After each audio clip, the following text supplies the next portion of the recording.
Good morning po. Tayo po yung magpapatuloy sa ating pag-aaral yung kagabi na nag-raise up po ako ng 10 tanong sa ating pag-aaral. Ako po si Gigi Ibalobo, 30 years na naging pastora at 10 taon na nag-aral sa Bible Theological School. Ako rin po ay isang teacher sa elementary at bilang po isang teacher at isang pastora ay nag full time po ako sa pagtuturo ng salita ng Diyos for 30 years. Ako po ay namatay na 2006 Bagyong Kiko diyan sa Botolan. Inanod po yung bahay namin diyan.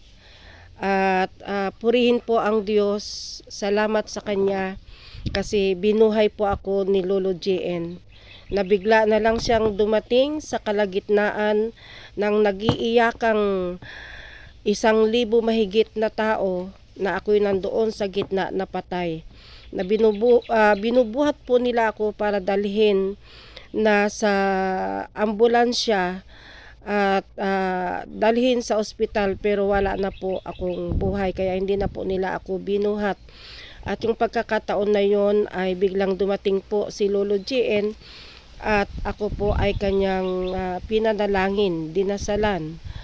At sa dasal po na yon ako po ay bumangon mula sa kamatayan. Actually, napakasarap ng kamatayan pala pag mamatay ang tao. Napakagandang karanasan na maranasan mong kung paano ka mamatay at kung paano ka mabuhay. Pero kung ako ang pipiliin, kung ako ang tatanungin ninyo kung ano ang gusto ko sa buhay, ang gusto ko sana hindi na lang ako nabuhay. Kasi napakasarap sa lugar na yon na pinuntahan ko. Napakaganda. Hindi mo siya maikukumpara dito sa buhay dito sa lupa. Hangin pa lang doon, grabe ng kasarapan sa dampi pa lang ng mukha. Sa pisngi mo ay grabe ang dating ng saya, ng kapayapaan, nang hindi mo maipaliwanag na kung anong meron doon sa taas na pinuntahan ko. Kaya nagpapasalamat po ako kay Lolo JN dahil hinanap ko siya ng napakaraming taon at hinanap namin siyang mag-asawa dahil buhat nung ako ay kanyang dinasalan at nabuhay akong muli at buhat nung may ibinilin siya sa akin na ako'y maglingkod sa Diyos, ay hinanap ko na siya kasi marami akong katanungan na dapat kong alamin sa kanya. Ngunit napakaraming taon ng paghahanap at itong 2024 ko lang po siya nahanap muli. At sa muling pagtatagpo po namin ay isang pinakamakasaysayan pagtatagpo, himala at hiwaga na pagtatagpo ang naganap po sa amin.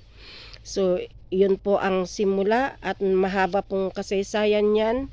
At gumagawa po ako ng aklat para dyan. At ginagawa ko rin po ang libro ni Lolo JN.